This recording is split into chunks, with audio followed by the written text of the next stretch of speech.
Discipline can be trained, just like any other muscle, but let me explain why. Our brain has a region called the anterior midcingulate cortex. This area of the brain is considered the tenacious part of the brain because increased activation of this area is responsible for grit, resilience, persistence, and conscientious effort. What's crucial about this brain area is that just like muscles, this area of the brain can shrink and expand, and the more that we do what we don't want to do, the greater that this brain region expands. For example, this brain region is smaller in obese people, but it increases when people diet. This brain region is also particularly large in athletes, and it actually grows larger in people who believe that they've overcome some challenge. In particular, people who have increased activation and size in this brain region are actually seen to have greater health outcomes overall and live longer than individuals who don't. But just like any other muscle, all the data suggests that we can build this area up in size, but we can also lose our gains as quickly if we don't make a continual investment in ourselves. Therefore, we can train our discipline by adding more work into our life that we don't want to do.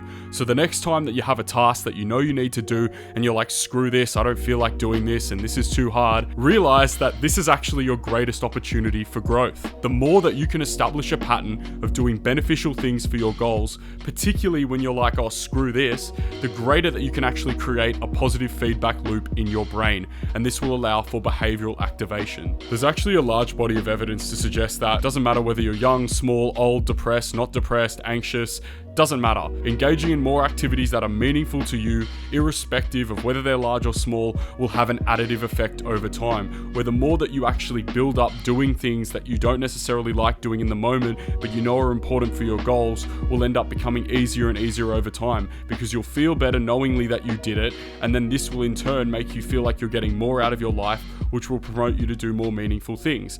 I mean, just think about it for a second. I can actually guarantee a time where all of you have looked back on a day where you were super productive, you did heaps of work, and you were like, oh my God, I did so much work. I actually feel so good.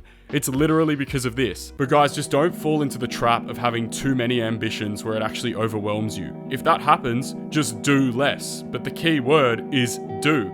You can actually have big goals, but the small wins that you incorporate as positive reinforcement when you are trying to achieve those big goals will actually help you progressively overload your ability to work without motivation, just like training in the gym.